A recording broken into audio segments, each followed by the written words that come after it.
የአዲስ አበባ ስታዲየም ሜዳ ላይ ያቆረ ውሃ በመሎያና በባልዲ እየቀዱ መሆኑ ተገለጸ። በአዲስ አበባ በጎርፍ አደጋ ተጋላጭ የሆኑ 48 ቦታዎች በቀጣይ 90 ቀናት ውስጥ መፍትሄ ያገኛሉ ተባለ። ሰላም ጤና ይስጥልን። ይህ የኢትዮጵያ ዴይሊ ኒውስ የዜና ጥንቅራችን ነው። አብሬያችሁ የምቆየውን የፍቅር ኃይሉ ነኝ። አብራችሁን ቆዩ።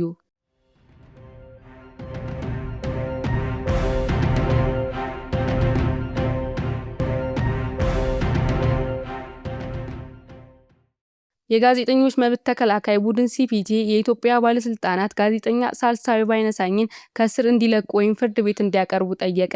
ቡድኑ ጋዜጠኛዋ የተመሰረተባት ክስ ካለ ባለስልጣኑ ይፋ አድርጎ እና በሰጠችው አስተያየት ሳቢያ ያልተያዘች ስለመሆኑ ማረጋገጫ እንዲሰጡ ጠይቀዋል። ሳልሳዊት የታሰረችው በአርሲ ዞን በተፈጸሙ ጥቃቶች ስለተገደሉ የኦርቶዶክስ እምነት ተከታዮች በማህበራዊ ትስስር ገጾች ባስተላለፈችው መልእክቶች ሳይሆን እንዳልቀረ ከቤተሰቦቿ መረዳቱን የጠቀሰው ቡድኑ በአዲስ አበባ ሶስተኛ ፖሊስ ጣቢያ ታስራ እንደምትገኝ መረዳቱን ጠቅሷል።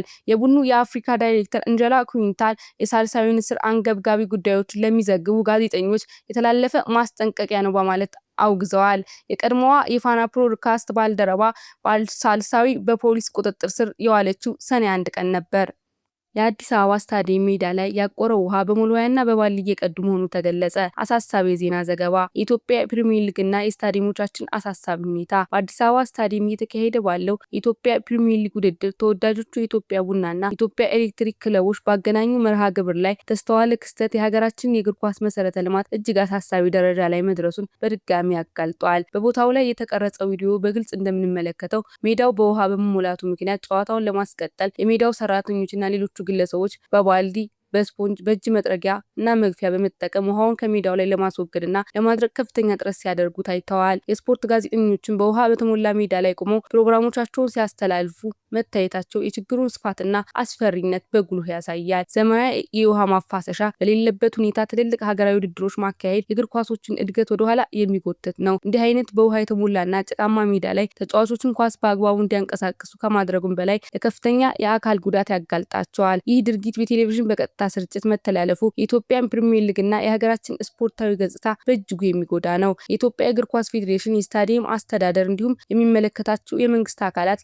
ለዚህ አሳሳቢ ችግር ዘላቂና አፋጣኝ መፍትሄ ሊሰጡ ይገባል። ዘመናዊ ስፖርት ዘመናዊ መሰረተ ልማት ይፈልጋል።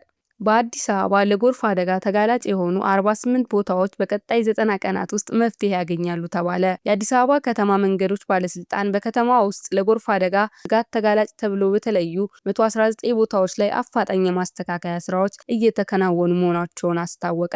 ባለስልጣኑ እንደገለጸው በከተማዋ የተለያዩ አካባቢዎች ለጎርፍ አደጋ ተጋላጭ የሆኑ ስፍራዎች ላይ የማስተካከያና የመከላከል ስራዎች በስፋት እየተሰሩ ነው። ከተለዩት 119 ቦታዎች መካከል በ71 ስፍራዎች ላይ ማስተካከያ ስራዎች በሙሉ ወይም በከፊል መጠናቀቃቸውን ተገልጿል። ቀሪዎቹ 48 ቦታዎች ደግሞ በቀጣይ 90 ቀናት ውስጥ በተዘጋጀው እቅድ መሰረት እንደሚስተካከሉ ተነግረዋል። የአዲስ አበባ መንገዶች ባለስልጣን ምክትል ኃላፊ አቶ ኢያሱ ሰለሞን ለኢትዮጵያ ዴይሊ ኒውስ እንደተናገሩት የጎርፍ አደጋን ለመቀነስ ባለስልጣኑ ባለፉት ወራት የመንገድ ዳር የውሃ መፋሰሻ መስመሮችን የማጽዳትና የመጠገን ስራዎች አከናውነዋል። በተጨማሪም በእሳት አደጋ ስራ አመራር ኮሚሽን የሚደርሱ ጥቆማዎችን ጨምሮ ለጎርፍ አደጋ ስጋት ያለባቸው ስፍራዎችን በመለየትና በማስተካከያ ስራዎች ላይ በቀጣይነት እየተከናወኑ እንደሚገኙ ገልጸዋል። ህወሓት አሜሪካ በአመራሮች ላይ የጣለችውን የቪዛ እገዳ በጎዶሎና ሚዛናዊ ባልሆነ ግምገማ ላይ የተመሰረተ ነው በማለት ተቸ። ከግጭት ማቆም ስምምነቱ ተፈራርሞ ወገኖቹን አንዱን ብቻ መርጦ በቪዛ እገዳ መጣል ቡድኑ በሰላም ሂደቱ ላይ ያለውን እምነት ሊሸረሽርበት እንደሚችል ህወሓት ገልጿል። ህወሓት የአሜሪካ መንግስት ለትግራይ ህዝብ መከራ አስተዋጽኦ ያደረጉ ወገኖችን ተጠያቂ ለማድረግ የምትወስዳቸውን እርምጃዎች በፍትሐዊነት እና ወጥ በሆነ መልኩ ተግባራዊ ማድረግ ይጠበቅበታል ሲል አቋሙን ገልጿል። ህወሓት ዘላቂ ሰላም ሊሰፍን የሚችለው የሁሉም ወገኖች እኩል ተጠያቂነት ሲኖር መሆኑን አጽንኦት ሰጥቷል። የአዲስ አበባ ከተማ አስተዳደር ለቀጣዩ በጀት ዓመት 502 ቢሊዮን ብር ረቂቅ በጀት አቀረበ።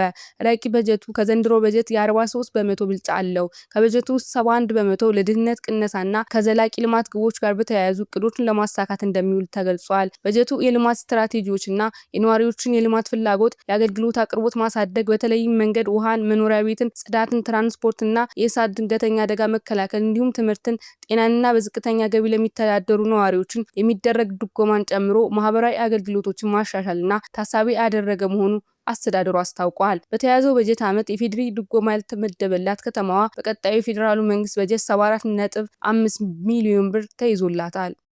ዓለም ባንክ ለጅቡቲ ኢትዮጵያ የመንገድ ኮሪደር ለማሻሻል ተጨማሪ $45 ሚሊዮን ፈቀደ። የአሁኑ ተጨማሪ የገንዘብ ድጋፍ ባንኩ ለመንገድ ልማቱ እስካሁን የሰጠውን ገንዘብ $205 ሚሊዮን ያደርሰዋል። ባንኩ የገንዘብ ድጋፍ ቀጠናውን ትስስርን ለማጠናከር፣ የሎጂስቲክ አቅምን ለማሳደግና የመንገድ ደህንነትን ለማሻሻል እንደሚውል ገልጿል። መንገዱ ከፍተኛ ሙቀትና ዝናብ እንዲቋቋም ሆኖ እንደሚሻሻልም ባንኩ ጠቅሷል። የመንገድ ኮሪደሩ ተሽከርካሪዎች ለጉዞና የድንበር ኬላን ለማለፍ የሚፈጅባቸውን ጊዜ ይቀንሳል ተብሎ የሚጠበቅ ሲሆን የትራፊክ አደጋዎችን በ30 በመቶ ሊቀንስ ይችላል ተብሏል። የአዲስ አበባ ስታዲየም ሜዳ ላይ ያቆረው ውሃ በመልዋያና በባሊ እየቀዱ መሆኑ ተገለጸ። አሳሳቢ የዜና ዘገባ። የኢትዮጵያ ፕሪሚየር ሊግና የስታዲየሞቻችን አሳሳቢ ሁኔታ። በአዲስ አበባ ስታዲየም እየተካሄደ ባለው የኢትዮጵያ ፕሪሚየር ሊግ ውድድር ተወዳጆቹ የኢትዮጵያ ቡናና የኢትዮጵያ ኤሌክትሪክ ክለቦች ባገናኙ መርሃ ግብር ላይ ተስተዋለ ክስተት የሀገራችን የእግር ኳስ መሰረተ ልማት እጅግ አሳሳቢ ደረጃ ላይ መድረሱን በድጋሚ አጋልጧል። በቦታው ላይ የተቀረጸው ቪዲዮ በግልጽ እንደምንመለከተው ሜዳው በውሃ በመሞላቱ ምክንያት ጨዋታውን ለማስቀጠል የሜዳው ሰራተኞችና ሌሎቹ ግለሰቦች በባልዲ፣ በስፖንጅ፣ በእጅ መጥረጊያ እና መግፊያ በመጠቀም ውሃውን ከሜዳው ላይ ለማስወገድና ለማድረቅ ከፍተኛ ጥረት ሲያደርጉ ታይተዋል። የስፖርት ጋዜጠኞችን በውሃ በተሞላ ሜዳ ላይ ቆመው ፕሮግራሞቻቸውን ሲያስተላልፉ መታየታቸው የችግሩን ስፋትና አስፈሪነት በጉልህ ያሳያል። ዘመናዊ የውሃ ማፋሰሻ በሌለበት ሁኔታ ትልልቅ ሀገራዊ ውድድሮች ማካሄድ የእግር ኳሶችን እድገት ወደኋላ የሚጎትት ነው። እንዲህ አይነት በውሃ የተሞላና ጭቃማ ሜዳ ላይ ተጫዋቾችን ኳስ በአግባቡ እንዲያንቀሳቅሱ ከማድረጉም በላይ ለከፍተኛ የአካል ጉዳት ያጋልጣቸዋል። ይህ ድርጊት በቴሌቪዥን በቀጥታ ስርጭት መተላለፉ የኢትዮጵያን ፕሪሚየር ሊግና የሀገራችን ስፖርታዊ ገጽታ በእጅጉ የሚጎዳ ነው። የኢትዮጵያ እግር ኳስ ፌዴሬሽን፣ የስታዲየም አስተዳደር እንዲሁም የሚመለከታቸው የመንግስት አካላት ለዚህ አሳሳቢ ችግር ዘላቂና አፋጣኝ መፍትሄ ሊሰጡ ይገባል። ዘመናዊ ስፖርት ዘመናዊ መሰረተ ልማት ይፈልጋል። በአዲስ አበባ ለጎርፍ አደጋ ተጋላጭ የሆኑ 48 ቦታዎች በቀጣይ 90 ቀናት ውስጥ መፍትሄ ያገኛሉ ተባለ። የአዲስ አበባ ከተማ መንገዶች ባለስልጣን በከተማዋ ውስጥ ለጎርፍ አደጋ ስጋት ተጋላጭ ተብሎ በተለዩ 119 ቦታዎች ላይ አፋጣኝ የማስተካከያ ስራዎች እየተከናወኑ መሆናቸውን አስታወቀ።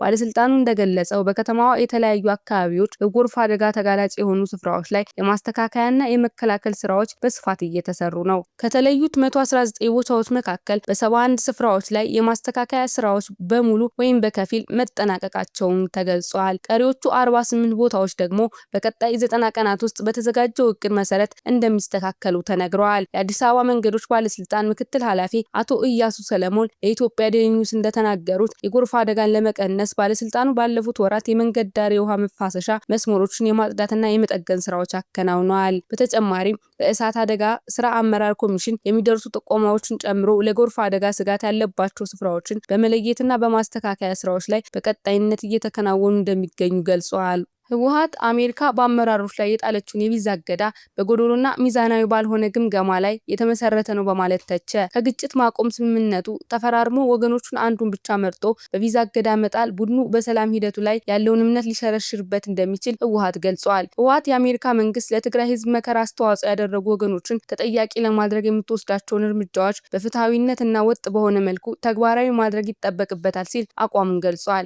ህወሓት ዘላቂ ሰላም ሊሰፍን የሚችለው የሁሉም ወገኖች እኩል ተጠያቂነት ሲኖር መሆኑን አጽንኦት ሰጥቷል። የአዲስ አበባ ከተማ አስተዳደር ለቀጣዩ በጀት ዓመት 502 ቢሊዮን ብር ረቂቅ በጀት አቀረበ።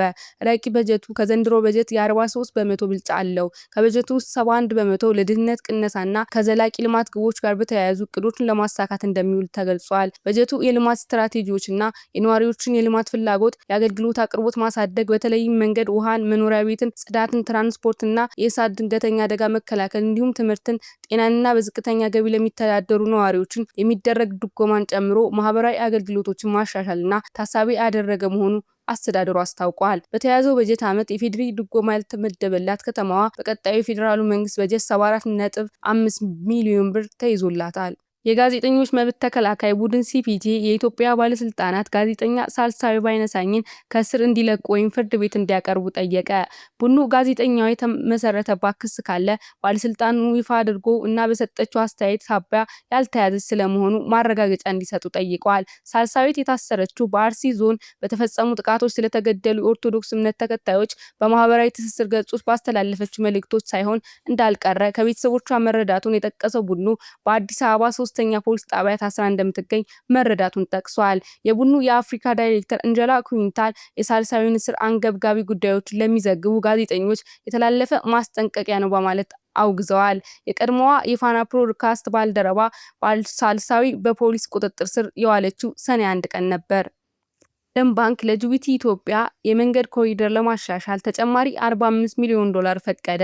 የአሁኑ ተጨማሪ ገንዘብ ድጋፍ ባንኩ ለመንገድ ልማቱ እስካሁን የሰጠውን ገንዘብ $205 ሚሊዮን ያደርሰዋል። ባንኩ የገንዘብ ድጋፍ ቀጠናውን ትስስርን ለማጠናከር፣ የሎጂስቲክ አቅምን ለማሳደግና የመንገድ ደህንነትን ለማሻሻል እንደሚውል ገልጿል። መንገዱ ከፍተኛ ሙቀትና ዝናብ እንዲቋቋም ሆኖ እንደሚሻሻልም ባንኩ ጠቅሷል። የመንገድ ኮሪደሩ ተሽከርካሪዎች ለጉዞና የድንበር ኬላን ለማለፍ የሚፈጅባቸውን ጊዜ ይቀንሳል ተብሎ የሚጠበቅ ሲሆን የትራፊክ አደጋዎችን በ30 በመቶ ሊቀንስ ይችላል ተብሏል። ይህ የኢትዮጵያ ዴይሊ ኒውስ የዜና ጥንክራችን ነው። አብሬያችሁ የቆየሁትን የፍቅር ኃይሉ ነኝ። ትኩስ ዜናዎችን እንዲያገኙ ሰብስክራይብ ያድርጉ። መልካም ቀን